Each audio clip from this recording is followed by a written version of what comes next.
Bonjour à tous et à toutes, j'espère que vous allez bien. Aujourd'hui, on se retrouve pour parler du chapitre 1434 de Hajime no Ippo, un chapitre qui pour moi va nous lancer dans un tournant au niveau de la carrière d'Hippo, et un chapitre en même temps qui m'énerve quand même pas mal, notamment à cause du coach Kamogawa, qui soit il le fait vraiment semblant d'avoir rien vu, soit il ne sait vraiment rien. Dans tous les cas, on attaque le chapitre et on va parler de tout ça.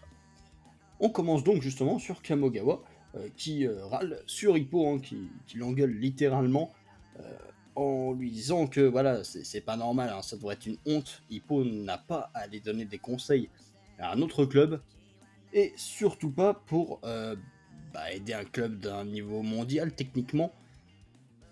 Enfin, en tout cas, voilà, Kamogawa n'est pas trop pour l'idée que Hippo aille aider et conseiller Mashiba, hein, évidemment. Il pense que celui-ci n'est pas encore prêt en tant que coach.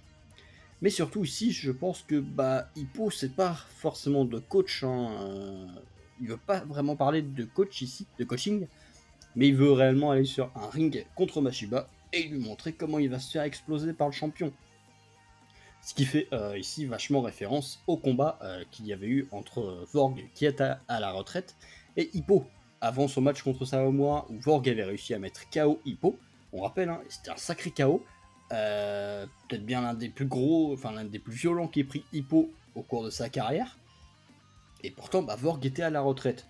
Donc déjà, pour ceux qui me disent qu'un Hippo à la retraite, il fait rien, moyen. De toute façon, on va y revenir un peu plus tard dans le chapitre. Mais bon, du coup, Kamogawa, toujours furieux, dit à Hippo que, justement, il ne faut pas faire d'erreur pour la préparation d'un match du niveau mondial, et si les conseils d'Hippo sont mauvais, cela pourrait coûter la défaite à Mashiba. Mais bon, on sait très bien qu'Hippo, c'est une encyclopédie sur pattes, et en tant que coach, il est vraiment pas si mauvais que ça. Et c'est à ce niveau-là que Kamogawa, ici, fait un peu l'ignorant. Parce qu'on a déjà vu justement Hippo, on a vu un peu ses compétences, hein, tout de même en tant que coaching, notamment au niveau informateur, c'est-à-dire qu'il peut donner beaucoup d'informations sur un combattant, et en même temps il peut trouver très rapidement une parade pour justement le gérer. C'est d'ailleurs à ce niveau-là que Hippo actuellement est vraiment devenu bien plus fort aussi en tant que combattant, car il est capable d'analyser instantanément un combattant et trouver une parade contre lui que lui-même pourrait utiliser. Il a même réussi à analyser le style de Ricardo Martinez, hein. C'est quand même pas rien. On se rappelle de sa discussion du coup avec Miyata. Et finalement, on a Kamogawa qui va donner l'argument final. Eh bien, c'est que Hippo n'est pas gaucher. Effectivement, c'est un cogneur de niveau mondial, mais il n'est pas gaucher. Cependant, on a tous vu le précédent chapitre où on a Hippo qui s'est entraîné pendant quelques jours, hein, peut-être une semaine tout au plus, mais qui en une semaine a réussi à adopter un style de fausse patte. Et le maîtrise plutôt bien pour le coup. Bon, on dira merci à son Dom Cyril, hein, qui l'a forcément forcé à s'entraîner un peu en fausse patte assez régulièrement sans qu'il s'en rende compte. Mais voilà, bon, encore une fois, du coup, ça montre aussi le potentiel de Hippo qui est juste absurde. Ceux qui disent que Hippo n'a aucun potentiel, que c'est juste du travail, non. Non.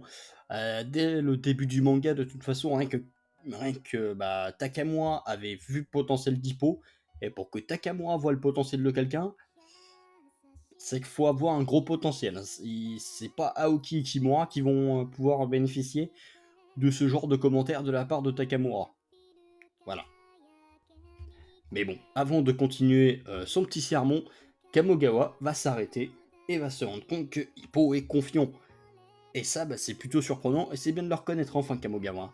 Parce qu'un Hippo qui se vante, entre guillemets, enfin qui paraît si confiant, généralement c'est pas pour rien. Les seules fois, par exemple en combat, où Hippo était réellement confiant en lui-même, généralement les combats ils duraient pas très longtemps. Quand il a une idée en tête, généralement il va droit au but, hein. On l'avait vu par exemple autrefois lors du match contre, enfin son premier match où il a sorti le Dame Cyril, hein, alors je n'ai plus le nom de son adversaire, mais voilà, on avait un Hippo qui disait je vais le finir à ce round, il l'avait fini donc au deuxième round je crois, avec son Dame Cyril. Donc un Hippo confiant, c'est vraiment pas sous-estimé.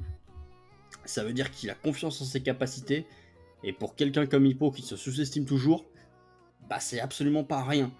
Mais surtout, ça dévoile ici un petit peu une évolution de la part d'Hippo, mais on y reviendra un peu plus tard dans le chapitre, ce sera plus intéressant. Kamogawa va donc autoriser Hippo à y aller, mais il va lui dire quelque chose de très intéressant: fais preuve d'humilité et ne sois pas trop direct. Alors ici, on pourrait juste penser que c'est une marque un peu pour dire sois respectueux et dis-leur pas qu'ils sont juste nuls. Mais personnellement, je le prends plus dans un autre sens. C'est-à-dire que Kamogawa, bah, c'est celui qui connaît le mieux Hippo.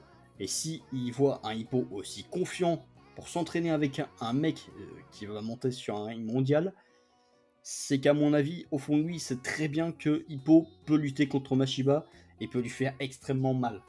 Et je pense que voilà, Kamogawa, il ne le dit pas, mais il le sait. Et c'est là que c'est très intéressant, mais en même temps, Kamogawa va pas au but en fait. Et c'est ça qui est un peu embêtant, c'est-à-dire que Kamogawa ne reconnaît pas réellement les compétences du Hippo actuel. Et je pense réellement qu'en fait, actuellement, Kamogawa ne sait pas quel niveau possède Hippo, en fait. Parce que bah, il semble clairement le sous-estimer par rapport au niveau qu'il a réellement, qu'il nous a montré dernièrement. Et finalement, quand on y pense, c'est assez normal, parce qu'à chaque fois, il n'y a personne pour raconter en fait ce qui se passe. Il n'y a personne du club qui peut aller voir le coach et lui dire ah, là, il a fait une dinguerie. Parce que quand il était au Mexique, bon, oui, il s'est entraîné avec Vorg et du coup Sendo, mais disons que, enfin, ou même Wally, peut-être qu'il a dû faire un spar ou deux avec lui, je sais plus, mais voilà. C'est-à-dire que voilà, tous ceux qui étaient autour savaient que le hippo, à ce moment-là, était juste monstrueux, mais Kamogawa n'était pas là pour le voir. Et justement, Dankichi se disait, bah, c'est bien dommage que Kamogawa ne soit pas là pour voir le niveau de hippo. Et ça, bah, justement, ce serait intéressant que quelqu'un puisse transmettre justement toutes ces informations. Et ça va être le cas. Puisque donc on a Hippo qui va se rendre devant le club Toho, hein, donc le club où s'entraîne Mashiba. Bon, qui est un petit peu stressé, hein, comme d'habitude on connaît Hippo. C'est le gamin qui veut pas aller demander des choses aux gens, hein, on le connaît. Enfin, le gamin de 26 ans, je crois, mais bon, ça, on va pas en parler. Et on a donc bah, le mec qui parle le plus dans le club, hein, Itagaki, qui vient. Et Itagaki qui va être témoin des dingueries que risque de faire Hippo. Et ça va être très très très intéressant. Parce que justement, c'est Itagaki, c'est-à-dire que c'est celui qui il va pas pouvoir se retenir. Il va en parler à tout le monde, et forcément, le coach va en entendre parler, soit dans le prochain chapitre, soit celui d'après, peu importe. Mais il va entendre parler de ce qui va se passer. Et ça va être très important, puisqu'on pourra avoir du coup un Kamogawa qui convoquerait Hippo et qui le mettrait enfin face à lui-même, qui lui dirait bon frérot, là tu dis t'es à la retraite, tu veux arrêter de boxer tout ça, mais en même temps tu progresses inconsciemment quoi. Et justement, va falloir que ça arrive un jour ou l'autre parce que c'est un petit peu chiant à force, hein. Je rappelle, ça fait plus de 200 chapitres que Hippo est absent, ce qui représente à peu près 4 ans. Alors, un peu plus de 4 ans sur un perso principal quand même, ça commence à faire long, j'avoue, hein. Enfin, je sais pas vous, mais moi ça fait long. Oui, oui. Mais bon, du coup, on a Hippo qui va faire le gamin, qui va dire oui, bon, j'ai peur de Mashiba, je veux pas rentrer, il va me taper dessus, il va m'étrangler, enfin voilà. On la connaît celle-là. Euh, mais bon, finalement, il va bien être obligé d'y aller, puisque bah, Mashiba va écouter toute la conversation et va lui dire bon, allez, balance ce que t'as à dire et voilà, ramène-toi. Mais finalement, on a Itagaki qui va faire un peu le porte-parole, ce qui n'est pas étonnant, hein. On rappelle que la relation entre Itagaki et Mashiba est plutôt intéressante, hein. Une relation assez cordiale finalement entre les deux. Et on a donc Itagaki qui va expliquer qu'il va faire, enfin que Hippo veut faire un spar avec Mashiba. Ce qui va surprendre tout le monde, hein, justement. Mais le premier surpris, ce sera le coach Toho, qui va dire oui, mais non, en fait. C'est-à-dire, le gars, il est retraité, il est pas gaucher, et il est deux catégories en dessous. En gros, il va dire ouais, Hippo, il vaut rien face à Mashiba. Oui, oui, bien sûr, oui, Hippo ne vaut rien face à Mashiba. C'est-à-dire que le coup du retraité, oui, bon d'accord, mais il est plus fort que lorsqu'il était actif. Donc c'est-à-dire que déjà, instantanément, il a un niveau mondial. De toute façon, il l'a montré qu'il avait le niveau mondial encore aujourd'hui, qu'il est même limite au-dessus dans certaines catégories, je pense. Le coup du pas gaucher, bah, c'est devenu une fausse patte, donc c'est réglé. Et le coup d'une autre catégorie de poids, je pense que sa puissance peut compenser. Et en termes de vitesse, il est pas déconnant non plus. Donc voilà, je pense que, bon, à ce niveau-là, il n'y a pas trop de soucis. Hippo, il a les critères pour monter sur un ring face à Mashiba, ça gênera personne. Enfin si, celui que ça va gêner sera peut-être Mashiba quand il aura perdu quelques côtes, mais ça, c'est qu'un détail. Et du coup, donc, le coach To qui va nous répéter les paroles de Kamogawa en disant bon, bah, c'est un match pour le titre mondial, on s'amuse pas, on peut pas faire n'importe quoi. Alors, c'est bien, il était quand même bien présent hein, pour demander les conseils d'Hippo. Maintenant, quand il vient aider, bon, il le rejette un peu. Et surtout, donc, on a le coach To qui dit justement à Hippo, t'es vraiment si confiant pour venir comme ça ici, nous défier, machin, puis un autre club, tout ça. Et justement, bah, encore une fois, mais personne ne se rend compte justement, enfin, et c'est normal, en sens où personne n'est là à chaque fois pour voir la progression d'Hippo. Ça se fait toujours ailleurs, et généralement en petit comité avec des personnes qui sont dans notre entourage. Mais finalement, c'est là que va arriver la plus grosse dinguerie du chapitre, et surtout la plus grosse dinguerie d'Hippo depuis un bon moment.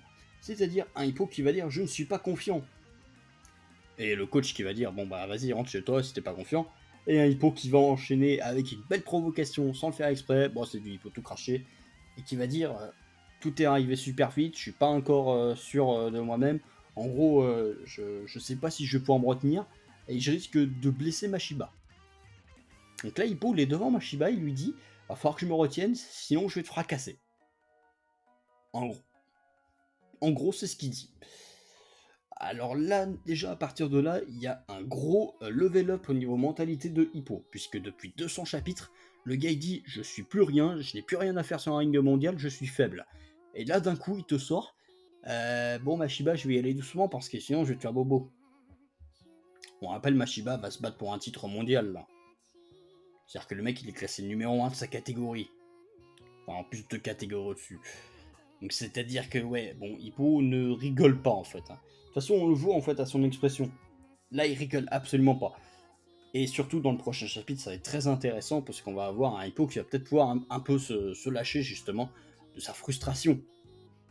Et ça va être très intéressant, mais surtout, on va avoir un Mashiba qui à chaque fois est cash et qui risque de dire à Hippo mais qu'est-ce que tu fous sur un ring d'entraînement? C'est pas là ta place. C'est avec un short sur le derrière et sur un ring mondial face à un champion du monde en fait. Et ça, va falloir que Mashiba le sorte.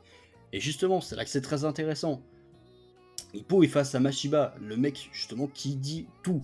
Et Mashiba va rien cacher. Même s'il se fait battre, il le reconnaîtra. Il a reconnu autrefois qu'il avait perdu contre Hippo, et il le reconnaîtra encore une fois s'il se fait avoir. Et de toute façon, je pense que ça va arriver. Pour moi, Mashiba va se prendre soit un KO, soit le coach va intervenir pour arrêter parce que ce sera trop compliqué pour Mashiba. Ça va être l'un ou l'autre. Et pourquoi je pense ça? Bah tout simplement pour faire écho évidemment à l'époque où Vorg avait aidé Hippo avant son match contre Sawamura, en le mettant KO. Et Hippo ici pourrait faire la même chose en montrant à Mashiba qu'est-ce qui se passerait s'il utilisait par exemple son flicker. Et Hippo va justement lui montrer un scénario de ce qui arriverait lors du titre mondial s'il a toujours son niveau actuel. Et donc ça va également nous indiquer ici que peut-être que Mashiba n'est pas encore prêt pour son titre mondial. Et que justement il va se faire clairement déboîter s'il n'évolue pas plus. Et Hippo ici va être clairement ce déclencheur pour une évolution de Mashiba. Mais bon, alors que Hippo ne semble pas se rendre compte de ce qu'il a dit, il se tourne vers les partenaires d'entraînement de Mashiba et il leur dit bon bah je vais vous montrer quelques techniques à utiliser. Bon, il commence à faire le coach clairement. Puis bon, Mashiba qui commence doucement à bien s'énerver, mais en même temps il a un regard un peu c'est pas un regard vraiment énervé qu'il a ici, c'est plus un regard stupéfait, on va dire. Il est curieux, je pense, Mashiba. Clairement, il est curieux, il veut voir qu'est-ce que peut faire Hippo. Puis on a le coach qui va nous sortir. J'ai entendu une rumeur comme quoi, en gros, Hippo avait cassé les côtes d'un champion du monde, Vorg, on s'en rappelle. On rappelle qu'à ce moment-là, alors Hippo avait des gants plus rembourrés. Et puis bon, globalement, il allait plutôt tranquille. Il n'était pas encore totalement à fond contre Vorg. Et surtout, le match a été arrêté. Il serait passé quoi si Hippo y était allé vraiment à fond? Il aurait claqué son Dempsey Roll nouvelle génération, et il aurait totalement laminé Vorg en fait. Voilà ce qui serait passé, tout simplement parce que le Dempsey Roll c'est totalement craqué à l'heure actuelle. Déjà c'est une technique, tu peux pas la contrer, donc forcément si tu te la prends, soit t'esquives avant de te la prendre, soit t'es KO. C'est au choix. Et du coup, le coach To va demander une faveur à Hippo. Il va lui dire monte sur le ring, en gros viens t'entraîner avec Mashiba. Et forcément ça va être très intéressant puisqu'on va avoir un prochain chapitre où on va avoir un Hippo qui va venir s'entraîner justement sur le ring avec Mashiba. Alors, probablement un début assez soft où Hippo va analyser un petit peu le style de Mashiba, puis il va lui rentrer dedans avec le style, son bon vieux style d'Infighters, probablement en gaucher, et bah, il va lui faire bobo, hein, clairement. Alors maintenant, est-ce qu'il va utiliser son Dempsey Roll? C'est à voir. Je pense que oui, il va s'en servir quand même, puisque l'adversaire de Mashiba, hein, donc Marcus Rosario, possède des mouvements un peu similaires. Donc je pense que Hippo va se servir de Dempsey Roll pour justement montrer à Mashiba que ça va être compliqué. Après, maintenant, est-ce qu'il va utiliser toutes les variantes du Dempsey Roll? C'est pas certain. Peut-être qu'il le fera pour montrer. Enfin, par. Il le fera, on va dire, inconsciemment, dans le sens où il est pris dans le combat, et comme il a dit, il sait pas s'il va pouvoir se retenir, donc peut-être qu'à un moment, il va se lâcher, il va claquer vraiment la max. Mais bon, ça reste encore à voir. Maintenant, clairement, dans le prochain chapitre, je sens que Hippo va juste démonter Mashiba. Et à mon avis, le coach To va intervenir pour que ça se stoppe, ou alors bah, Mashiba va prendre un KO avant. Ça va être l'un ou l'autre. Mais surtout, ce qui va être intéressant, ce sera la discussion après ce combat. C'est pas vraiment le spar en lui-même qui m'intéresse, parce que le spar, on sait très bien que Hippo actuellement est juste trop fort. C'est même limite un problème. Le niveau d'Hippo actuellement est juste beaucoup trop élevé. D'ailleurs, pour ça que dans la dernière vidéo, je vous ai parlé du fait que potentiellement Hippo pourrait changer de catégorie pour son retour. Parce qu'il n'y a absolument plus rien dans la catégorie poids plume pour lui. Hein. Il n'y a rien du tout. À part Ricardo, mais bon, c'est-à-dire qu'un adversaire pour un retour, bon, c'est un petit peu léger, quoi. Je pense que vous en conviendrez. Donc Hippo pourrait monter de catégorie, tout comme Ricardo le ferait, hein, potentiellement en affrontant un champion du monde d'une catégorie au-dessus, pour enfin commencer à conquérir d'autres catégories. Puis suivrait évidemment Miyata, qui se retrouverait enfin dans une catégorie plus adaptée à lui, etc. Et puis bon, là, ça va faire un enchaînement où on va avoir des nouveaux adversaires qu'on ne connaît pas, et un Kimura qui va commencer à pleurer parce qu'il aura Hippo dans sa catégorie. Mais bon, bah ça, tant pis, hein. Kimura, de toute façon, il se les a tous tapés, hein, donc au moins comme ça, il sera content. Maintenant, parlons justement un peu de la suite. Qu'est-ce qui va se passer en imaginant justement que Hippo donne de bons résultats ici, et que cela remonte aux oreilles de Kamogawa? Est-ce qu'on pourra avoir une intervention de Takamura qui poussera un peu le coach à parler à Hippo?